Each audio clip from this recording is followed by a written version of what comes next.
It's just comedy. The Jell-O Program, starring Jack Benny with Mary Livingston and Phil Harris and his orchestra.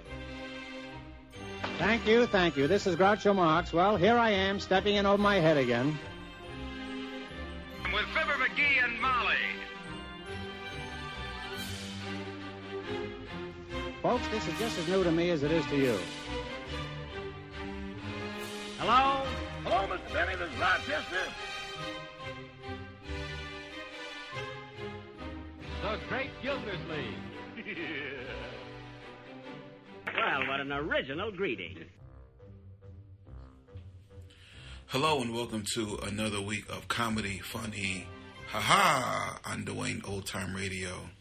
One thing, please subscribe to my channel. If you enjoy what I'm doing, subscribing is 100% free. Also, one more thing, if you have a few seconds or 1 minute, please leave a review on your preferred podcast service, especially if you're on Apple, Spotify, or really just your preferred podcast service. Thank you and hope you enjoy. This week we have Fred Allen, 2 episodes from Mr. Fred Allen. The first is titled, these are all from his series titled Town Hall Tonight. That's the name of the series. The episode is titled Uncle Tom's Hot Spot. It's a 133rd episode, which aired December 11th, 1935. And then we have the 135th episode from that series, which is titled Department Store Santa. Christmas themes this month because it's Christmas month. Department Store Santa aired December 25th, 1935, Christmas Day.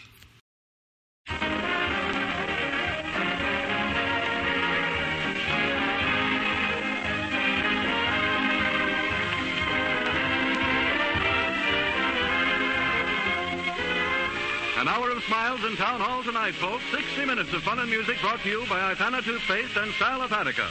Ipana for the smile of beauty, Sal Hepatica for the smile of health. Fun with our star comedian Fred Allen and his mighty Allen Art Players. Music with Peter Van Steeden, the Ipana Troubadours, and the Town Hall Quartet. And another group of anxious and eager amateurs. It's new voices, new music, new fun. It's Town Hall tonight.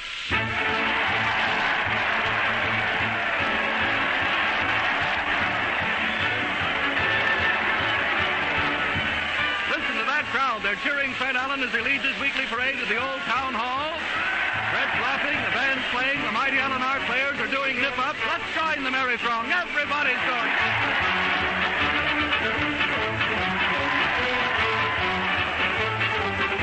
Here they come, babies. What's got into the baby, John? He's trying to crawl out of the crib. He wants to get over near the radio, Mary. It's town hall tonight. Landlord. All right, you're the landlord. Go ahead and throw us out. I'll throw you out later. Let's sit down for an hour first. It's Town Hall tonight. Home folks. What are you doing laying on the floor, Byron? You been drinking? No, don't want to fall off my chair laughing again. It's Town Hall tonight.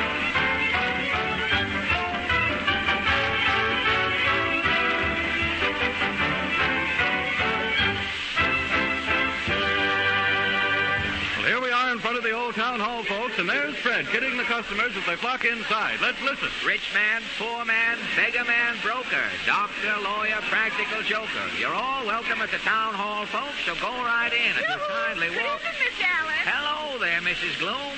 Where are you going with that canary cage? People been saying somebody ought to give you the bird, so I brought mine along. You're expressing the sentiments of a nation, Mrs. Gloom. Single line, please. Evening, Dr. Arch. Evening, Allen. How's the old chiropodist tonight? Prosperity still around the corn? I may be a chiropodist, Allen, but I know my bunions. Go to the foot of the class, Doc. Good seats down front, folks. Hurry, hurry, hurry, hurry, Hey, Fred, hurry. Peter's ready to start. All right, Harry. Tell him we'll open with Pompanola. Righto, Peter, let her go.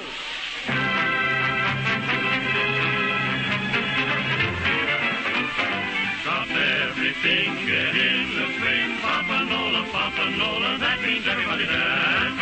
Come on and kick up your heels, how good it feels. Pompanola, Pompanola, you can learn it at a glance. Let's go. kicking high, dancing low, how can Karen woe advance? Come everybody strike up, the band team jazzing and Pompanola, that means everybody dance.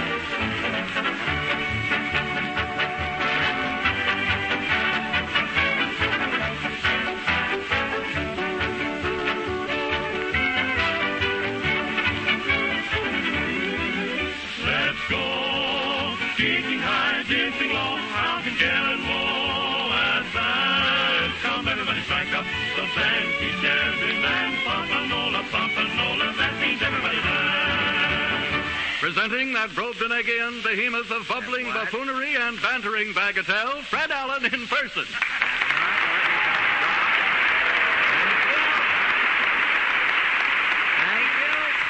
Thank you, and good evening, ladies and gentlemen.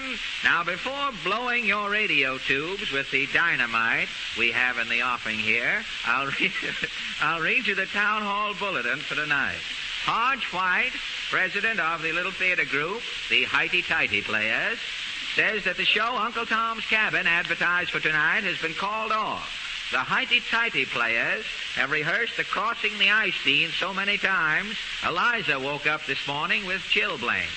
So much for the drama in our midst, and now for the Town Hall news. Say, Harry. Yes, Fred? Confidentially, what was that Brobding or whatever you said there? Don't ask me to say that again. What is it? Runs into overtime. What is it that can drop way down without affecting Wall Street? Oh, I know that one, Fred. The picture sheet, and here she comes. Thank you. When we've eaten all of the light meat on the turkey, if turkey, what do we do, Harry? We go into the dark. I get it, Fred. Out go the lights. The projector starts, and we bring you the latest news of the week. The Town Hall News sees nothing, shows all. San Francisco, California. Gertrude Atherton, 78-year-old author, advocates scientific rejuvenation for elderly men and women. Town Hall News doubts if many old folks would care to be young again. Mrs. Bertha Venetian, contented dowager, says... Not me. A friend of mine had her face lifted. Her eyes came out so high she had to add 3 inches to her lorgnette. My dear, when she raises her lorgnette today, you simply can't tell whether she's going to read or pole vault. That's pole vault, folks. Town Hall News shows how rejuvenation might affect a happily married couple. The scene, a doctor's office. Come in, Malcolm. Yes, dear. I don't see what you dragged me into the doctor's office for. Well, my mind's made up to be rejuvenated. I got young ideas, and I want a body to match. Good afternoon. You're here to see the doctor, sir? No, it's my wife, Gussie, here. Oh, well, I'm Dr. Quack.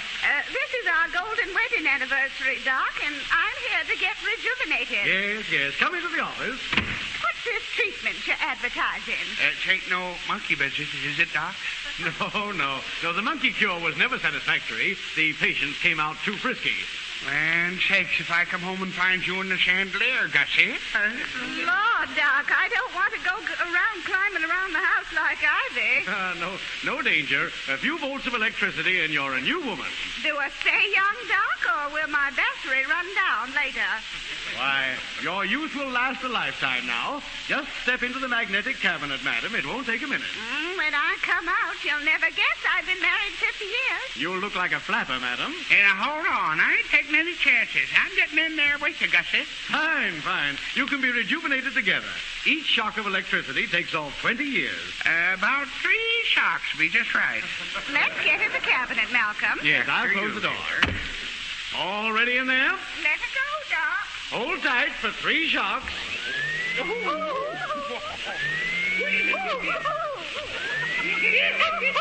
How do you feel in there? Give us one more shot to make sure, Doc. Ready? I'll open the door. Well, do you feel rejuvenated on your golden wedding day? Close the door, Doc. We're playing post office. Ithaca, New York. Cornell University experts find that men and sheep have nervous breakdowns from same causes. Town Hall News shows Cornell professor conducting experiment on sheep to find cause of man's nervous breakdowns. The scene, a laboratory at Cornell University. Quiet, students, quiet. we are about to conduct our first test to determine the cause of man's nervous ailment. The laboratory, as you see, is fitted out like a modern stockbroker's office. Now, I am going to bring in the lamb, seat him at the desk, and subject him to all of the petty annoyances suffered by the average stockbroker. We'll see at which point he breaks, just when his nerves give way. Ready for the lamb, Professor? Yes, Jones, bring in Herman. Now, steady, Herman. Just tie Herman to the desk, Jones. Yes, sir. Thank you. Now, when I give the signal, you students rush in as you were rehearsed. The lamb must feel that he's in a broker's office and that business is normal. Ready? Yes, Professor. Very well. Let's go. Yes, Stock Exchange calling, Herman. Hello, long distance calling, Herman. Can we buy 200 shares Consolidated Frying Pan, Herman? Can we sell 50 shares International Baked Apple, Herman? Hello, yes, hold the line. Mr. Morton calling you, Herman. Western Union, telegram for Herman. I'm ready to take dictation, Herman. Yes, hold the line, please. Herman's busy. Mr. Jenkins, see Herman. Quiet now. Now, as the class will file past the sheet one by one, you will see what effect the normal business routine has had on the sheet. All right, one by one. Oh, he looks worried, doesn't he? Yeah, he's baggy under the eyes. Oh, his forehead's wrinkled. He's all in.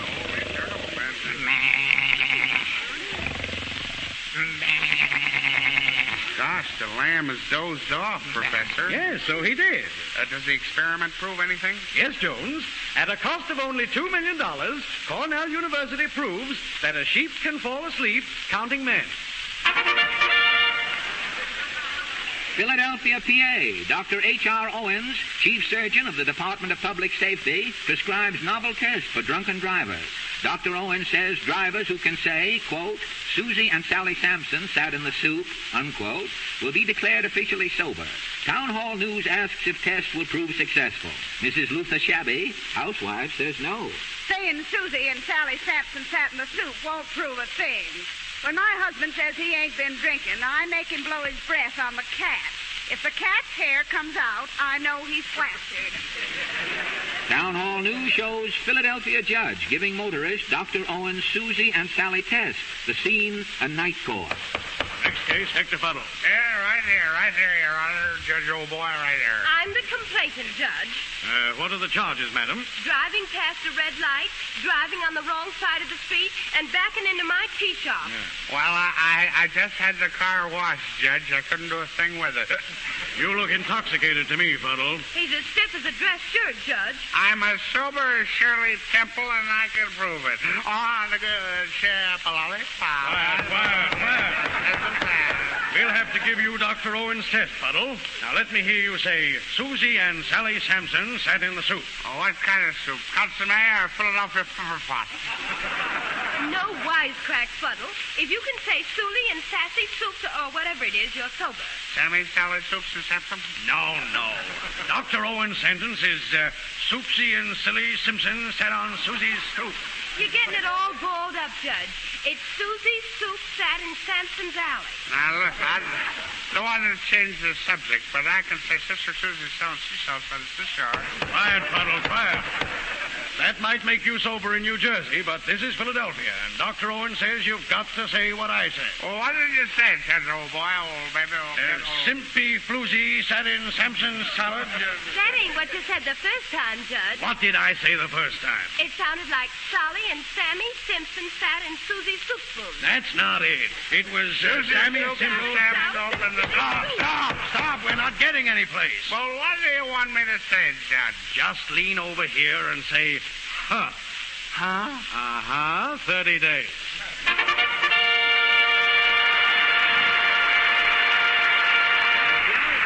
Thank you. And now Peter Van Steeden and the Ipana Troubadours will play... Say, Fred, just a minute. You know, this is the time for me to give the folks my news. Your news, Harry? Yes, Fred. I want to tell everybody that brushing with Ipana toothpaste makes teeth cleaner and whiter and brighter. And then I suppose you'll give us a red-hot flash about the armistice being signed. Oh, no, Harry. You'll have to dig up something a little less familiar if you're trying to spring news on us. Well, now, don't you think it might be news to lots of people that iPana also does something even more important than cleaning the teeth? Now, Harry. Yes, but it does, Fred. iPana with massage helps to tone and stimulate the gums. And our gums need stimulating exercise to keep them firm and sound. So when the first sign of pink toothbrush warns us of flabby, tender gums, that means iPana toothpaste should be massaged into those gums as well as used for brushing. And that's something I think I ought to remind everyone about at this time. Harry, you're not by any chance trying to squeeze in your advertising announcement. Well, now, Fred, I don't see how you can call it much of an announcement if I simply tell the folks those few things. Oh, yes, and that iPana comes in the bright red and yellow stripe, too. Well, perhaps you're right, but our time's so short now, I'm afraid you'll just have to omit that announcement and be satisfied with a light sentence. Oh, you mean... Yes, Harry, just that light sentence once over. All right, here goes. Remember, iPana, for the smile of beauty.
That was Peter Van Steeden and the iPana Troubadours playing Midnight in Paris. That would be about Friday forenoon over here. And now, ladies and gentlemen, for a bit of trivia in the way of announcements. On Thursday night, the Single Ladies Tatting Club will meet for an evening of this and that. Mr. Allen! Mr. Quiet, please. If that's some midget getting fresh, little man, you'll have a busy few minutes if I come down there. Hello?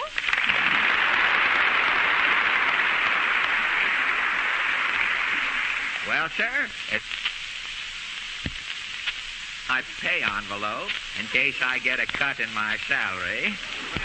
If it isn't Portland. Yes, Papa sent me out to get 2 alarm clocks so he can do his Christmas shopping early. It won't help. I got up at 5 o'clock yesterday morning to do my shopping, and the 5 and 10 wasn't even open. Gosh, 5 o'clock? It's too cold to get up that early these mornings. You don't call this cold, do you? I saw Admiral Byrd out yesterday in a Palm Beach suit.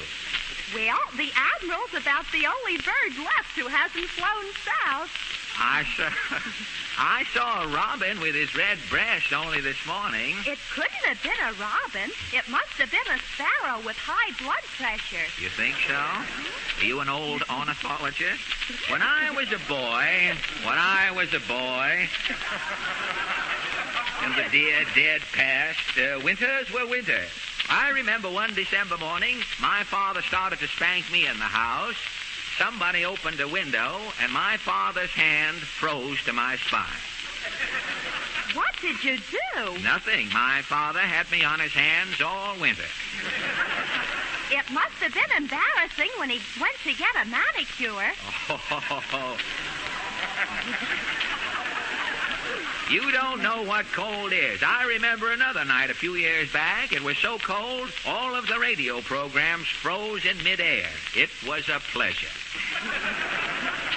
Oh, I guess I've seen some winters, too. Papa said it was so cold when I was born, the stork couldn't make it. A penguin brought me. I've always had a sneaky suspicion your mind was frostbitten. Papa said the mercury was so low that night, you had to look under W to find it in the dictionary.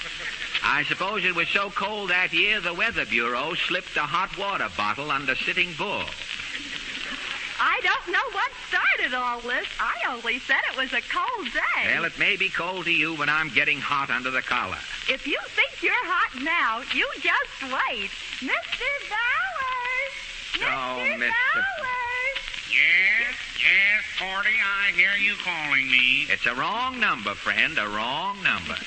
You remember Mr. Bowers, Mr. Allen.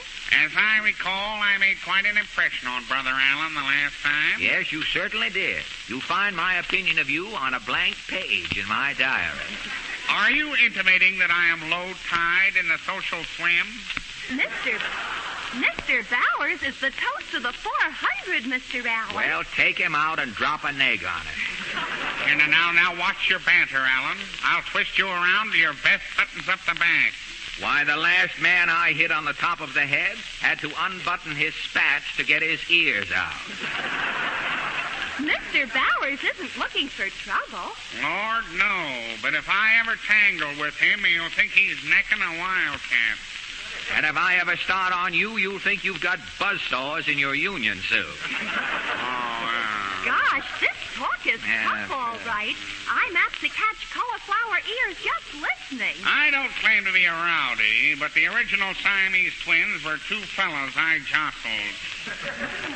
I guess that calls your bluff, Mr. Allen. One pair never calls me. All of my tattooing is done by a stonemason. Oh, why don't you two fellas cut it out? Why, if you'd stop opening cages at the zoo, Portland, these kind of people wouldn't follow you in here. I'm here on business. Oh, yes, that's what you me too. There's no money in mayhem. Yes, Mr. Allen, Mr. Bowers is selling Christmas cards. Well, he certainly takes off in a gale of goodwill. I'm not vending the ordinary Christmas cards, that tinsel tripe. Mr. Bowers is selling Come Clean Christmas cards. Come Clean? Yes. Why double-cross your friend under the mistletoe? Tell him the truth. Come clean. Show him one of your cards, Mr. Bowers. Okay, here's one. For a man and wife who come to your house and cheat at bridge. What's the verse, Mr. Bowers? A Christmas cheer we're sending here. Not diamond, no, nor onyx.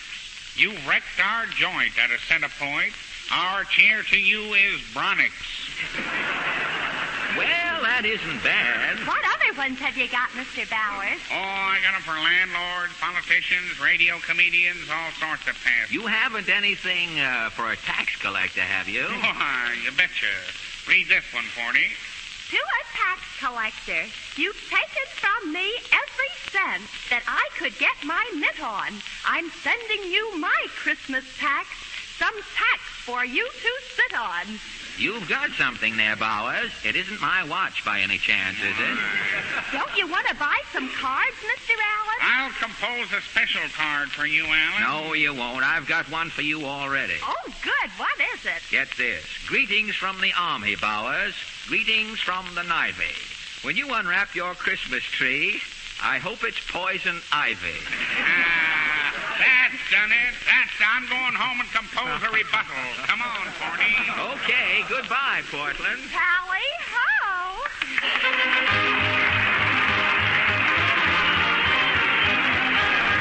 Thank you. And now the Town Hall Quartet, ladies and gentlemen. Tonight the boys bring us another of their ungrammatical musical triumphs, Me and Marie. It's Marie and I in the better places. On a bicycle built for me and Marie. On Saturday night when my work is through, I always call on Marie. Then we hop on a bicycle built for two and go scorching down to the sea. After one or two whirls to the German band, we go strolling under the moon. Yeah, till we find a nice spot on the silvery sand. Then gee whiz, how we swoon. You ought to see little me and Marie by the old seaside. By the ocean ocean we sat and we pat and we pat till we get swept out by the tide. You may have been to Paris and had both of your eyes open wide, but you ought to see me and Marie by the old seaside.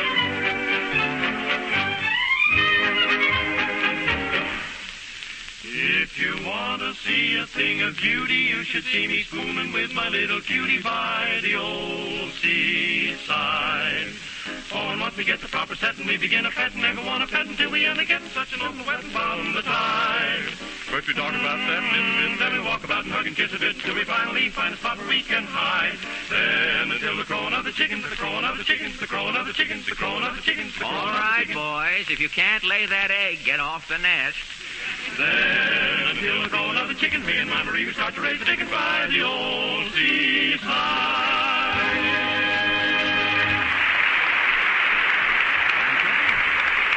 Now, while the Mighty Allen Art players are putting on their heavy makeup so that they won't be recognized after the performance, I'd like to ask Harry Von Zell a rather personal question. Well, now, how personal, Fred? It's about your grammar, Harry. Oh. You always say, put 2 teaspoonfuls of Salapatica in a glass of water. Shouldn't that be 2 teaspoons full? Well, no, Fred. Oh, you looked it up, eh? Yes, I did, because I knew sooner or later someone was going to ask. You see, 2 teaspoons full means 2 teaspoons, each of them full. But 2 teaspoonfuls means 1 teaspoon filled twice, you see? You sound like Roy Atwell to me at the moment, Harry. Well, Fred, after all, it really doesn't matter much which way you say it, so long as you take Salapatica when you need it. Because Salapatica, the mineral salt laxative, gets right after those 2 things that are usually wrong with you whenever you're feeling dull and low-gauge. It both rids your body of poisonous wastes and combats acidity in your system. So the next time you feel under par, just say to your druggist, "A bottle of Salapatica, please." And whether you're used to saying 2 teaspoons full or 2 teaspoonfuls, just put that much Salapatica in a glass of water and drink it. See how quickly you'll be feeling your old, normal self again. Remember, Sal Hepatica, for the smile of health.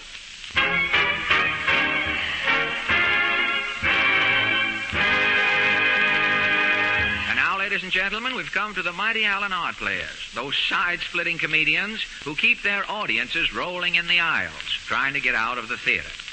Tonight, these actors, victims and discoverers of the first hiss-and-run audience, present a modern melodrama of nightlife in Harlem entitled Uncle Tom's Hot Spot, or It May Be Hammy, but It Ain't Porgy. Overture, Peter.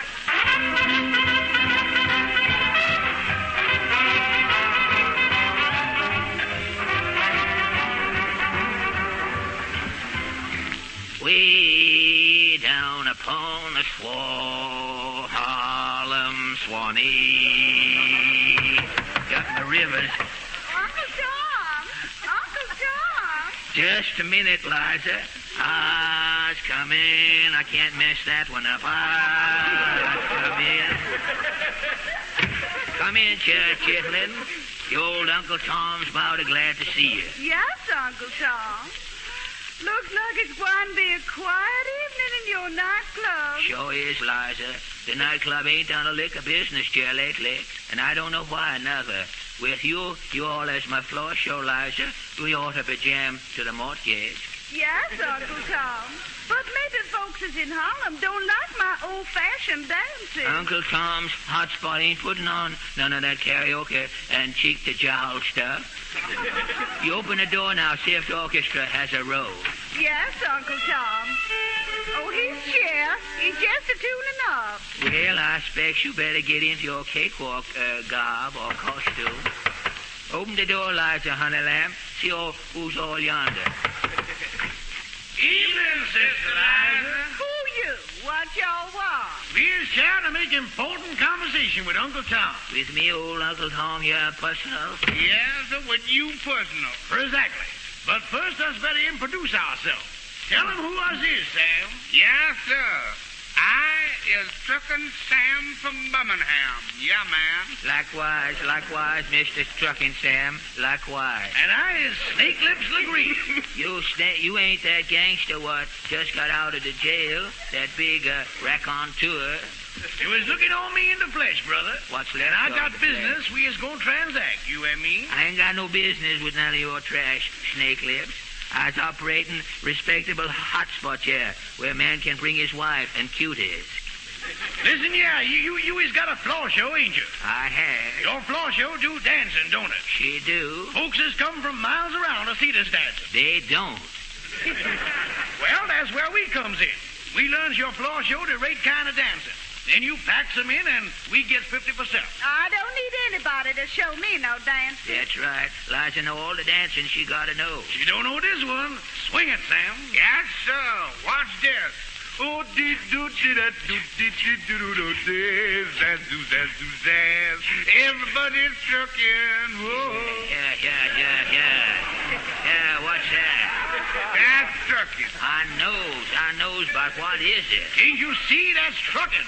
Maybe trucking looks more like some form of indigestion. I know 'tain't dancing. I wouldn't do no dance like that. 'Tain't ladylike. That's lower than the black bottom used to was. Why, when I was in the hot spot racket, my business was pretty bad. And then along come the black bottom and put me on my feet. And then vice versa. No, sir. The rumbas and turkey trots don't last nohow. Lies the chair sticking to the old dancers. Snake lips look like us will have to do a little coaxing here with this gentleman. I got my blood on that chair, and he's good and hungry, too.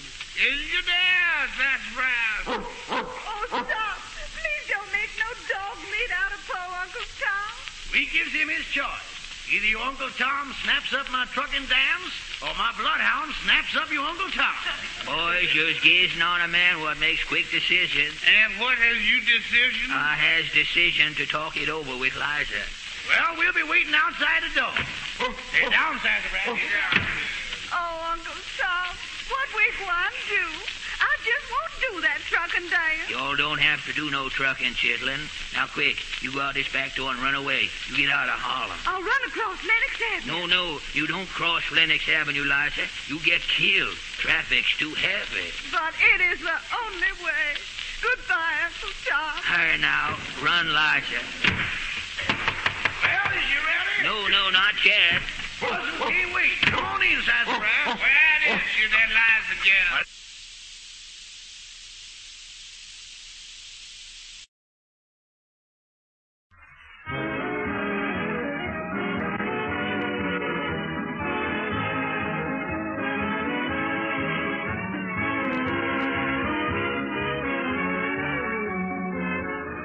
Smiles in Town Hall tonight, folks, to make your Merry Christmas merrier. 60 minutes of fun and music brought to you by Ipana Toothpaste and Salapatica. Ipana for the smile of beauty, Salapatica for the smile of health. Fun with our star comedian Fred Allen and his mighty Allen Art players. Music with Peter Van Steeden, the Ipana Troubadours, and the Town Hall Quartet. And another group of anxious and eager amateurs. New voices, new music, new fun. It's Town Hall tonight.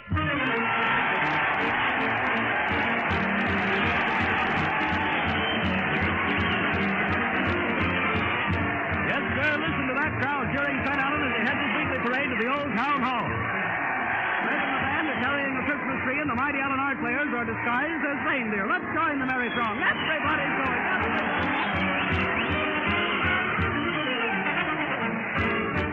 Here they come, married couple. Well, I suppose you're home for an evening of boondoggling, Oscar. Yes, I always boondoggle away an hour on Wednesdays, Lulu. It's Town Hall tonight.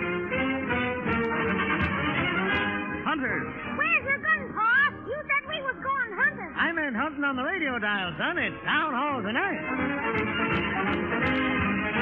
International diplomat. Are you in favor of sanctions on oil and arms, Senator? I favor exempting only one thing from sanctions, madam. It's Town Hall tonight.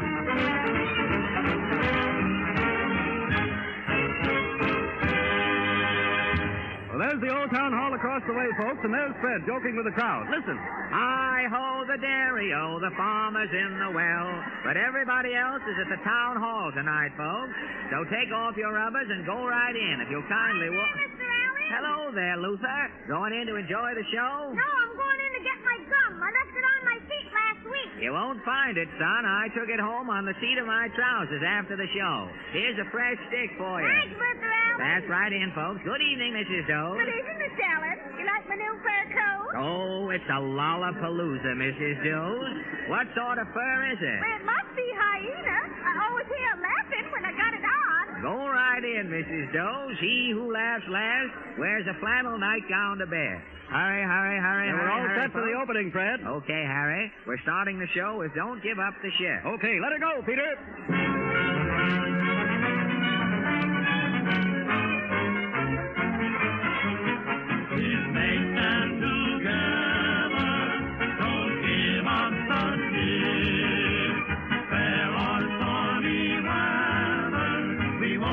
We won't get off the ship. Friends and pals forever. It's a long, long trip. If you have to take a lick and carry on and pitch your kick and don't give up the ship.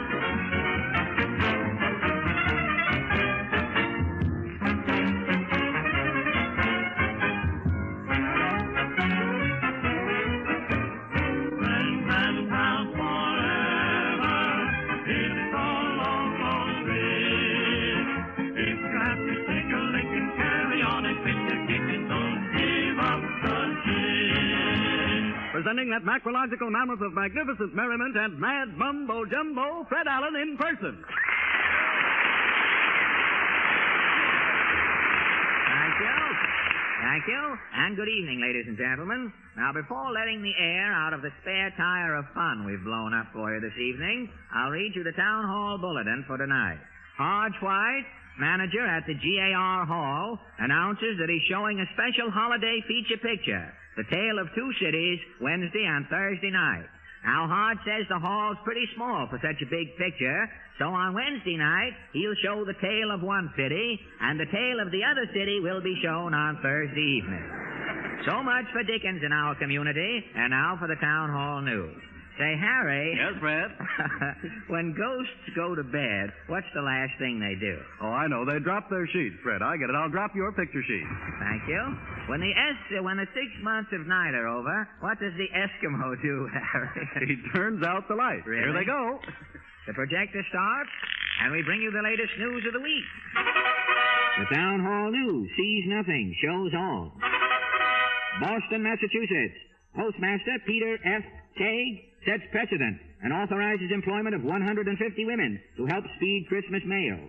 Town Hall News, sensing difficulties, shows what may happen if women letter carriers handle the mail. The scene, the postwoman at any front door. Mrs. Sloppy! Yoo-hoo! Mrs. Sloppy!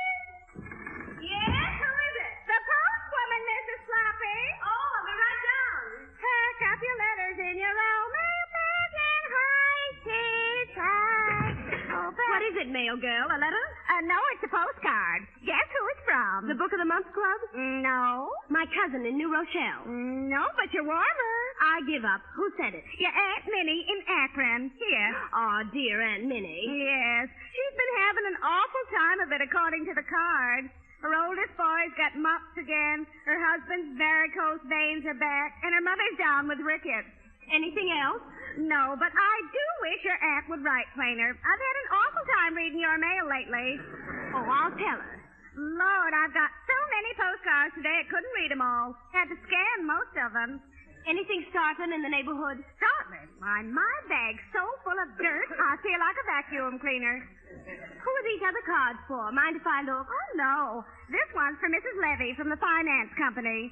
She owes 2 more payments on her appendix operation. Look at this for Widow Green. Oh, what is it? From the Cupid Marriage Bureau. It says, we found you a husband 80 years old. Has $2 million and 1 foot in the grave. Give me that card and take this mail sack. I'm swapping places with Widow Green. You mean she's the new postwoman? Oh, yes. I'm marrying that guy, and Widow Green is holding the bag. Washington, D.C. Executive Director of Federal Theater Project moves to ban all amateurs and others who misrepresent their theatrical experience from government shows. Town Hall News shows how government agents will ferret out amateurs at theaters. The scene, Project Play number 23, the first act of Gaffney's Dilemma.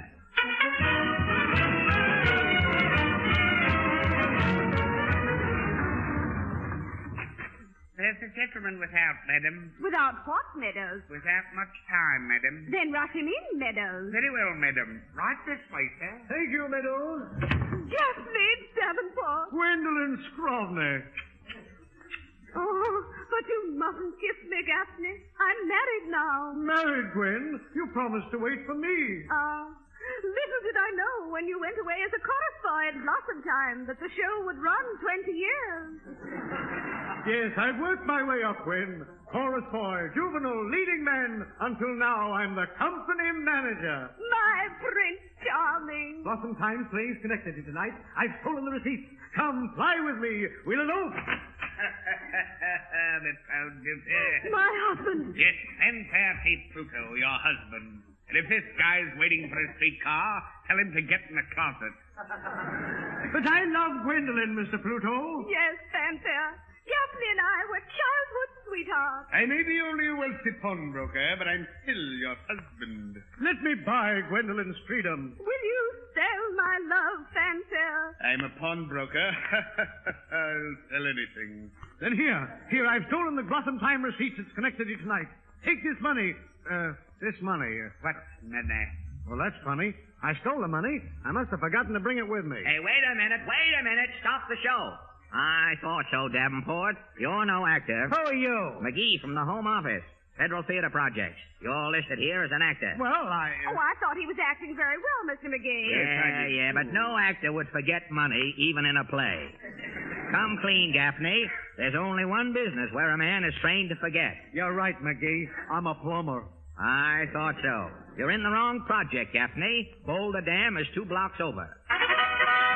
New York City, New York. Mayor LaGuardia strikes dramatic blow at market racketeers through issuing proclamation that forbids the sale, display, or possession of artichokes in New York City. Town Hall News shows what New York home life may be like if G-men enforce artichoke prohibition. The scene, a dining room in any New York home in the near future. Is chow ready, Ma?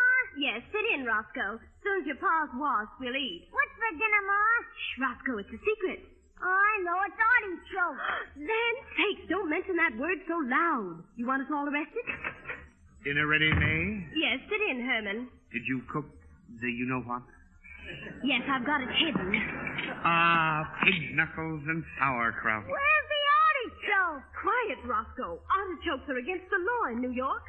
I saw Pa coming out of a choke easy yesterday, Ma. Herman. I couldn't help it, May. It was after a director's meeting. The boss was dying for an artichoke. I had to go in. Lord, taking those chances. Yes, I hope nobody's seen you buying that one today, Herman. Don't worry. I got mine from a choke legger. He's running them over from Jersey City. When do we eat it, Ma? Not so loud, Roscoe. Open in the name of the law. Oh, Herman, it's the cop. Just act natural, May. I'll open the door. Harmon Fluff? Yes? I'm from headquarters. We got a tip you got an artichoke on the premises. No, you ain't, officer. There must be some mistake, officer. There ain't no mistake. Your garbage man turned stool pigeon. He found artichoke leaves in your swill 2 mornings running.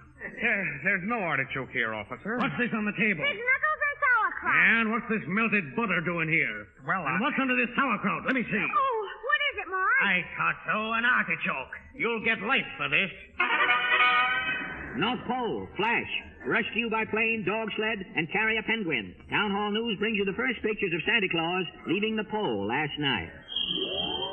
Whoa, hold on there. Whoa, listen. Wait till I get the sleigh, boys, then we start. Now we're ready. Wait a minute, Santa Claus. Aren't you going to take me? Who are you? I'm the little doll you promised Mary Smith for being a good little girl. Why, that's right, so I did. Well, come on, hop in. Santa, aren't you going to take me? Who are you? I'm the duck in the box you promised Teddy Green. It'll make him feel awfully good if you take me. Oh, sure. I remember now. I don't know what's the matter with me today anyhow. I'm forgetting things. Just don't feel my old jolly self at all. Then you better take us, Santa Claus. What? We'll make you feel awfully good. Why, who are you? 2 teaspoonfuls of Salapatica.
Peter Van Steeden and the Ipana Troubadours playing the new League of Nations theme song, Anything Can Happen. And now I've been asked to make a sub-Rosa Bowl announcement, ladies and gentlemen. On Friday night here at the Hall, Professor Tingle, the eminent butterfly lover, will lecture on the butterfly and the New Deal. Professor Tingle has been pursuing the butterfly for many years, and as Mrs. Tingle says so lovingly, even though he's over 60, the professor is still a chaser. Now, quiet, quiet, please. If that's some auctioneer warming up, you'll never know what's been knocked down if I come down there. Hello? Well, sir, as I live and try not to scratch my head in public so that people won't think I've got a bone to pick with myself, if it isn't Portland. Yes, I was trying to find a word to rhyme with Yule, and when I did, it made me think of you, so I came over. Why, Yule, I get it.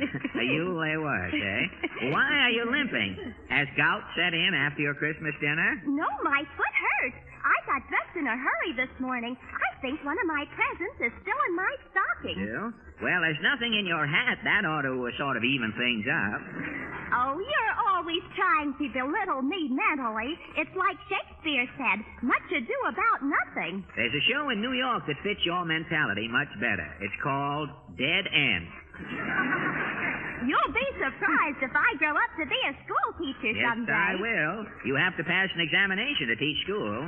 Not anymore. It isn't what you know these days, just as long as you're not too fat. I don't have to study. I can diet. But dieting is dangerous, isn't it? Papa took off 20 pounds and it didn't hurt him. Really? What diet did he use? Oh, he didn't diet on purpose. Mama lost our can opener. I get it. Have you ever seen one of those newfangled Hollywood diets? I'll say. I heard about a swell one. A woman lost 50 pounds in a week. 50 pounds in a week. What did she do? Divorce a midget? No, the diet's simple.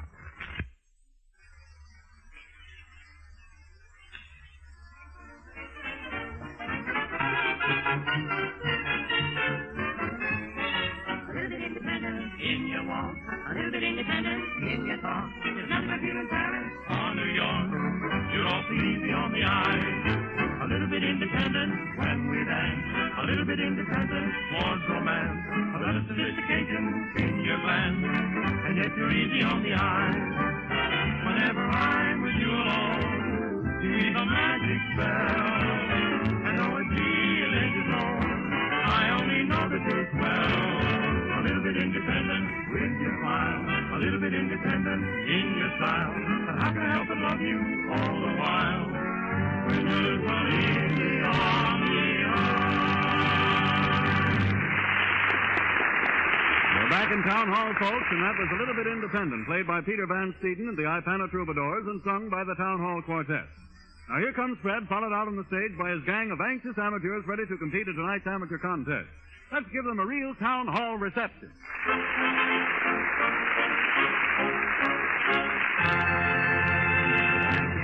Yes, ladies and gentlemen, tonight we greet another group of stars to be or not to be, here to compete for our first prize of $50 and a week's engagement at the Roxy Theater in New York City, and a second prize of $25 in cash.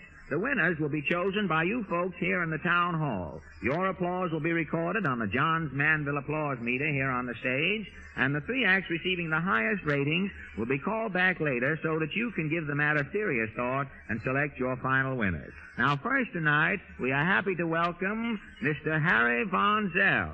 Say, what is this? Have I got the wrong card here? No, that's right, Fred. I want to sing. Well, you can't sing in the amateur contest, Harry, or a professional. Well, no, I'm not a professional singer, Fred. Right. See, I thought maybe this would be a good chance to find out if there's any reason why I shouldn't be. Well, you can't just bust in here, Harry. You know you have to audition for Uncle Jim Hawkins. There's a little routine. You just can't come.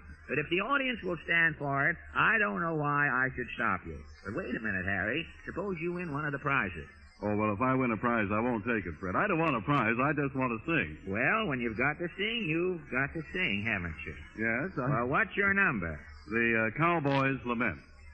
I bet you've never heard it sung like this before either, Fred. Well, Hey, wait a minute. Don't you Wait a minute. You pulled a hillbilly on me here. Who's this man with the guitar? Well, I won't argue with you, Harry. You go right ahead. Stand over there, and I'll stand over here near the gong. You ready? I see. All right. All right.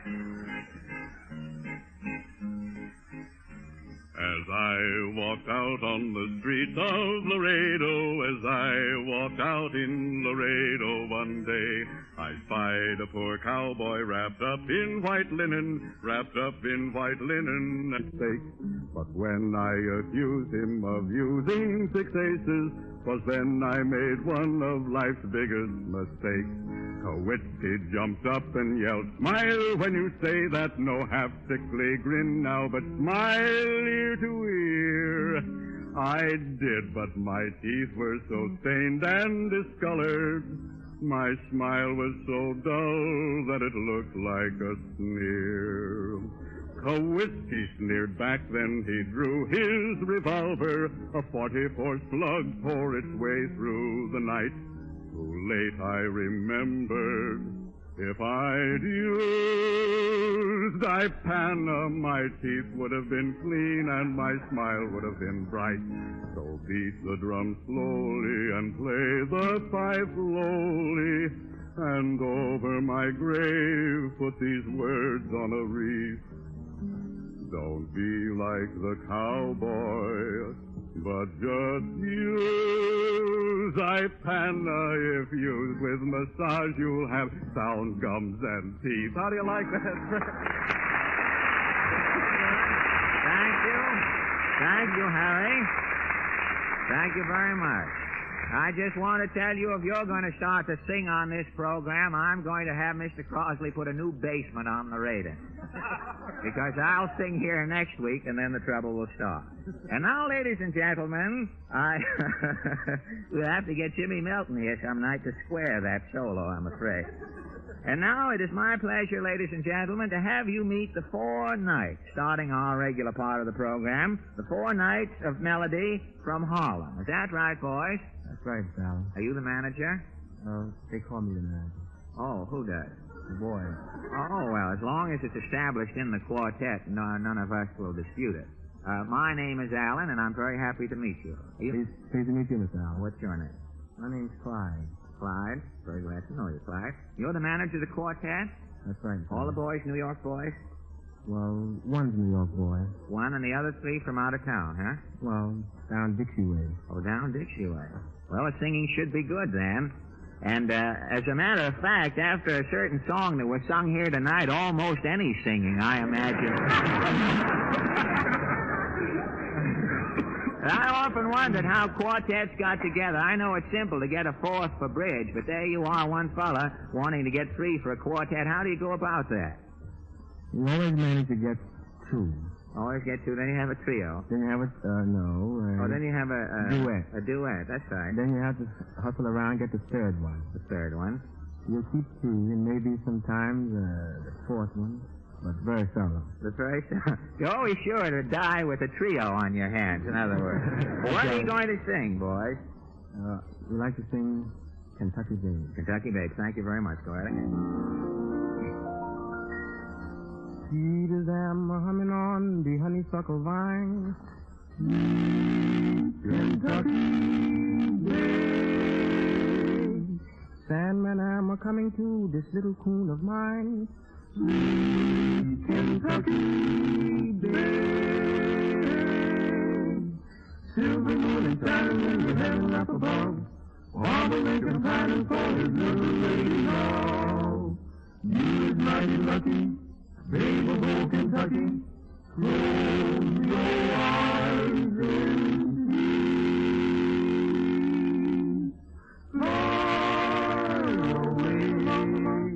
Fly away, Kentucky babe, fly away to rest. Fly away, lay your pinky woolly head on your mammy's breast.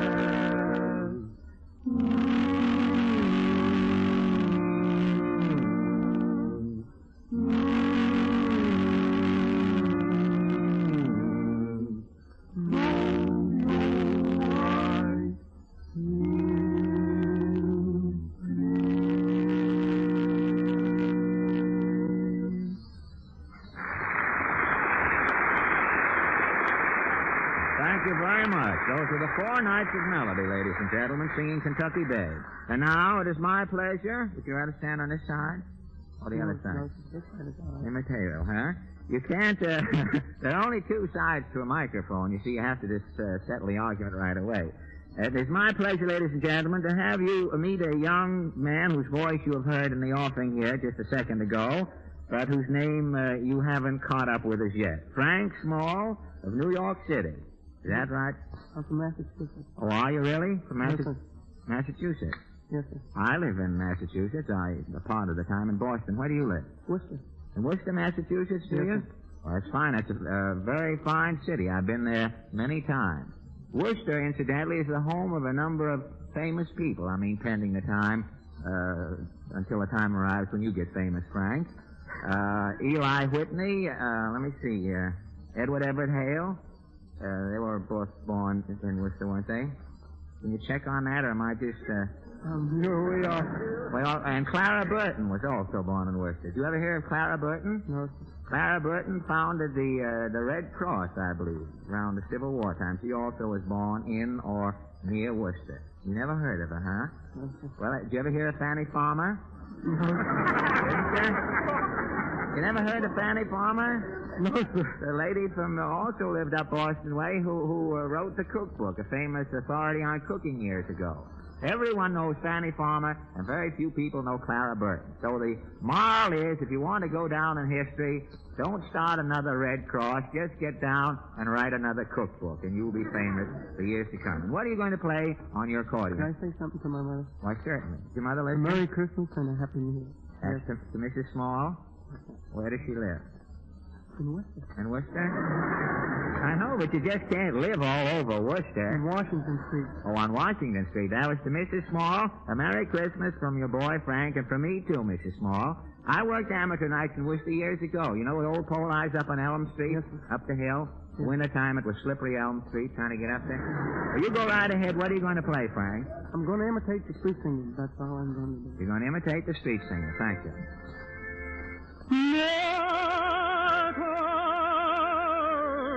Trembling rose of the wild rose, mother, with your fragrance divine, mother, when I look for your love's light, I awake with a sigh, and I find you are gone. Thank you. That was Frank Small of Worcester, Massachusetts. And very nice, too, Mrs. Small. And now, ladies and gentlemen, kindly meet Miss Peggy Dunn from the Bronx. Is that right, Peggy? That's right, Mr. I Howard. saw you couldn't sing last week. You were here and had a cold, didn't you? Yes, The Mr. cold all Howard. better? Well, partly. Is it? Peggy Dunn, huh? You're not related to Jimmy Dunn, are you? No. Irene Dunn? No. That Dunn of Dunn and Bradstreet, you're related? Not related? You're just Peggy, huh? Just Peggy. Just Peggy as in Hopkins George, huh? And you live in the Bronx and you sing the blues, huh? Yes, Mr. Allen. Not because you live in the Bronx. No, Mr. You don't Allen. sing the blues. Just force of habit, is it? Yes, Mr. What would you like to sing tonight? I got a feeling you're fooling. Very, very good. I've got a feeling you're fooling. Thank you. I got a feeling you're fooling. I've got a feeling you haven't done. I'll get to go by when you are done fooling with me. I've got a feeling you're fooling. I've got a notion it's make-believe. I think you're laughing right up your sleeve, fooling around with me. Life is worth living while you are giving moments of paradise. You're such a sin, I brought that high you hand out that has the focus from your eyes. I got a feeling you're fooling. I got a feeling it's all the time. It's just well and all for the day, fooling with me. Thank you. That was Miss Peggy Dunn from the Bronx. Thank you very much, Peggy. That was excellent. And now, ladies and gentlemen... You see, you thought there wasn't one, so we showed you.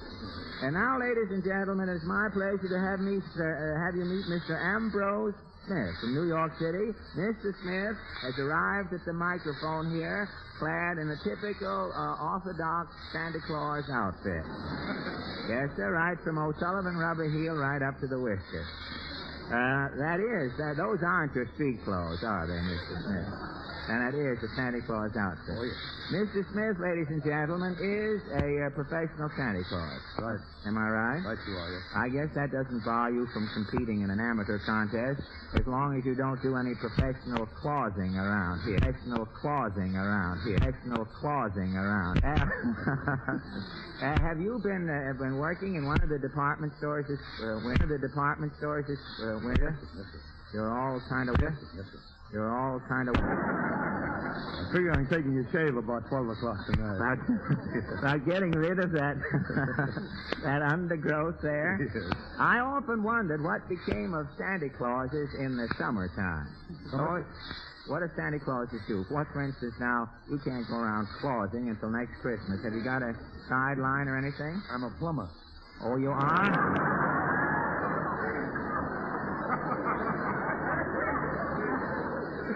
Well, that's sort of confusing, isn't it? The plumbing season and the Santa Claus season both come in the winter. I guess it takes a bit of doing to combine. Well, I do most of my plumbing down south. Oh, most of the plumbing in the south. Well, that, I guess the season is open all year on plumbing down south. I'm not sure. I always wanted to talk to a professional Santa Claus. Does it work hard? Well, I'll say one thing. That at least I make many, many boys and girls happy. Make the little children happy. The little children happy. Of course, I get some very dirty remarks from some of the dirtiest children.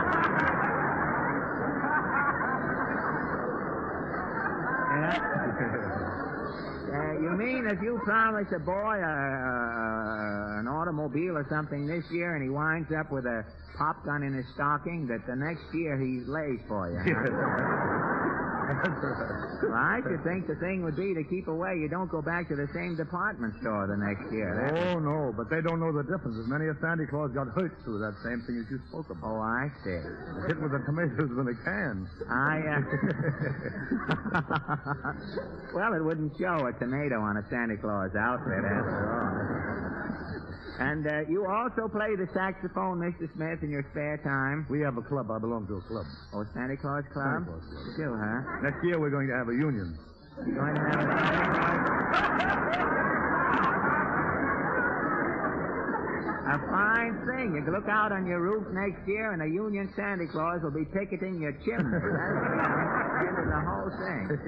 Well, all right. You can get the saxophone in through your whiskers there, all right, can't you? I got them here. All right. What are you going to play? Oh, little Jingle Bells and another little song. Oh, sort of a Christmas medley. All right. Go right ahead. Thank you.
A professional Santa Claus, but an amateur saxophonist. Thank you very much. And now, ladies and gentlemen, it is my pleasure to present Edward Seabold. Is that right, Mr. Seabold? That's right. And you are a baritone singer. Yes, sir. Have you studied voice?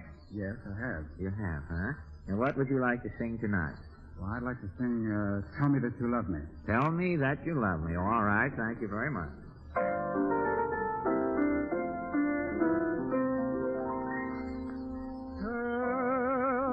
me that you love me tonight. Fill my heart with endless delight. Your love to me means everything.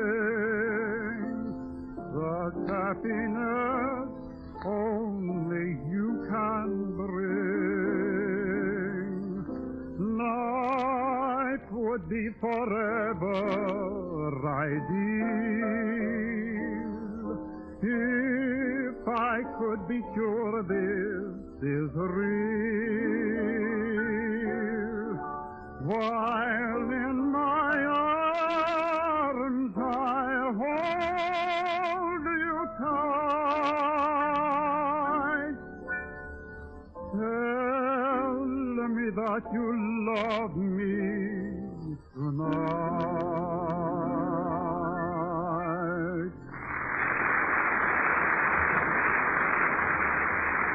Thank you. That was Edward Seabolt. Thank you very much. And now, ladies and gentlemen, from Troy, New York, comes Peter.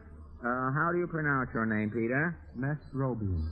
Peter Mesrobian from Troy, New York. How did you come down? Drive down? I came down by train. Came down by train, did you? Weren't your folks, didn't they object you leaving the house on Christmas Day to come down to play on the program? Well, I had a very good companion. Oh, you had a good companion. You're very fortunate. I thought perhaps with the violin they were assured of a happy Christmas through having you out of the house coming down. Troy is a famous city, though, isn't it? The home of all the shirts and collars originally. Yes. You know something? Troy has a lot to answer for. If the first man who invented the shirt and collar only had brains enough to sew the collar onto the shirt in the first place, many men wouldn't be giving the best years of their life looking around under bureaus and things for collar buttons these days. But you are a violinist, and what would you like to play? My own arrangement of When a Gypsy Makes His Violin Cry. When a Gypsy Makes His Violin Cry, and your own arrangement. Thank you.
Mesrobian from Troy, New York. Thank you very much, Peter. And that concludes tonight's contest, ladies and gentlemen. And now for my Christmas present. I think you've been listening to us so long, I'm going to give you for Christmas 10 seconds of absolute silence on your radio, ladies and gentlemen, starting now.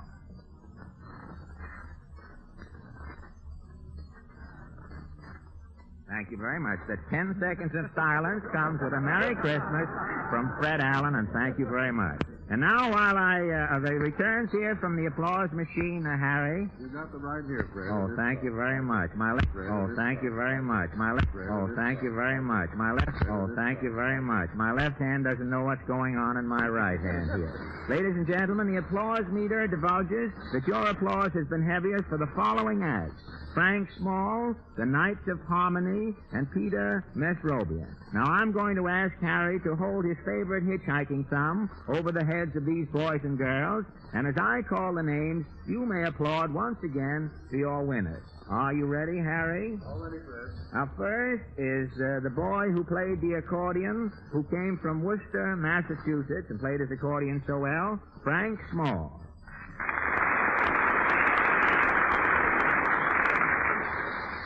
From Harlem, the four boys who sang Sleep Kentucky Babe so well, the Four Knights of Melody. And then from Troy, New York, the violinist who played When a Gypsy Makes His Violin Cry, Master Peter Mesrobian. Thank you. And what does the machine say, Harry? All right, here you are. Thank you. The first prize, $50 in cash, and a week's engagement at the Roxy Theater in New York City goes to Peter Mesrobia, the boy violinist.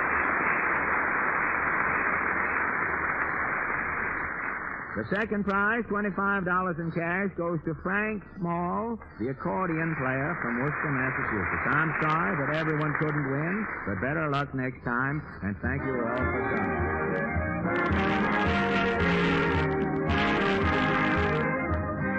This is Fred Allen saying good night, ladies and gentlemen. And don't forget that the town hall doors will be open wide to greet you next Wednesday night with another hour of smiles. Join us with Portland, the Mighty Allen Art Players, the Ipana Troubadours, the Town Hall Quartet, and another group of amateurs. This is Fred, spelled Ipana, Allen, spelled Sal Hepatica, saying good night.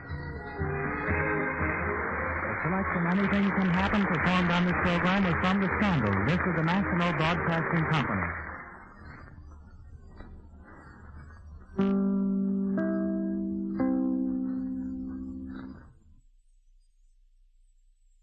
Thank you for listening to and showing your support for my podcast. If you would like to receive notifications of when new episodes are posted, please subscribe to my channel. Subscriptions are 100% free, and they really help me get an idea of how I'm doing. Well, hope you enjoyed, and until next time, stay safe, wish you well, and as always, peace.